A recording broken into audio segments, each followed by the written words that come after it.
पेशावर में 16/12 को मौत का तांडव देखने के बाद पाक सेना भी पिछले 2 दिन से तालिबानी ठिकानों पर हमले कर रही है। पाक सेना चुन चुनकर उन इलाकों में हवाई हमले कर रही है जहां पर तहरीके तालिबान के आतंकवादी छिपे हुए हैं, और उसे अपने इस मिशन में कामयाबी भी मिली है, क्योंकि पाक सेना के इन हमलों में तालिबान के 124 आतंकवादी मारे जा चुके हैं।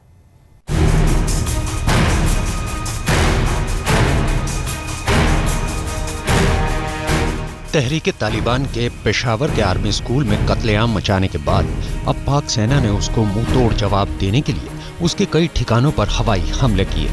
पाक सेना के आर्मी चीफ राहिल शरीफ के मुताबिक पाक सेना के युद्धक विमानों ने पेशावर के पास खैबर इलाके में जबरदस्त बमबारी की है, और एक अनुमान के मुताबिक इस बमबारी में शुक्रवार को 67 आतंकवादी मारे गए। इससे पहले भी गुरुवार को पाक सेना ने इसी इलाके में बमबारी की थी, जिसमें 57 आतंकवादी मारे गए थे। यानी पाक सेना पेशावर आर्मी स्कूल हमले के बाद से अब तक 124 आतंकवादियों को मार चुकी है। इतना ही नहीं, तहरीके तालिबान का आका मुल्ला फजलुल्लाह भी अब पाकिस्तानी और अमेरिकी सेना के टारगेट पे है। सूत्रों के मुताबिक इन दिनों वो अफगानिस्तान के किसी खुफिया ठिकाने पर छुपा हुआ है, और उसको मारने के लिए अब पाक सेना अमेरिकी सेना के ड्रोन की मदद लेगी। आपको बता दें कि जून 2013 में पाक सेना ने उत्तरी वजीरिस्तान में तालिबान के खिलाफ ज़र्ब-ए-अज़्म ऑपरेशन शुरू किया था।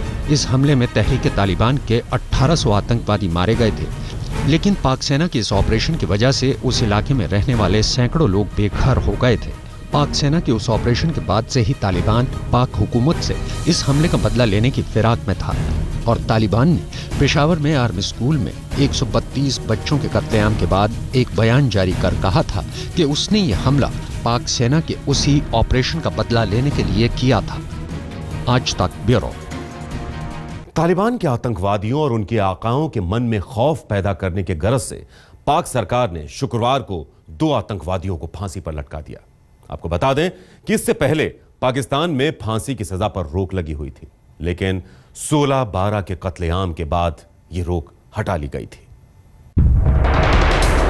शुक्रवार को पाकिस्तान में 16/12 के हमले के बाद आतंकवादियों को करारा जवाब देने के लिए जनरल परवेज मुशर्रफ पर कातिलाना हमला करने वाले 2 आतंकवादियों अकील उर्फ डॉक्टर उस्मान और अरशद महमूद उर्फ मेहरबान को फांसी दे दी। इन दोनों को फैसलाबाद जेल में शुक्रवार रात 9 बजे फांसी दी गई। हालांकि इन दोनों का तालिबान से कोई रिश्ता नहीं था, लेकिन इन दोनों को साल 2009 में पाक के तत्कालीन राष्ट्रपति जनरल परवेज मुशर्रफ के कत्ल की साजिश रचने और उन पर कातिलाना हमला करने के जुर्म में फांसी की सजा सुनाई गई। इन दोनों को फांसी देने के बाद पाक सरकार ने आतंकवाद के खिलाफ एक नई जंग की शुरुआत की है, और उसकी इस नई शुरुआत को लोगों ने जायज भी ठहराया है। वैसे आपको बता दें कि इससे पहले पाकिस्तान में फांसी की सजा पर रोक थी, लेकिन 16/12 को पेशावर के आर्मी स्कूल में हुए कत्लेआम के बाद से पाक सरकार ने फांसी की सजा से रोक हटा दी थी। परवेज मुशर्रफ पर कातिलाना हमला करने वाले दोनों आतंकवादियों को फांसी देने के बाद अभी 17 और आतंकवादियों को फांसी दी जानी है। आज तक ब्यूरो। तो वारदात टीम को दीजिए इजाजत।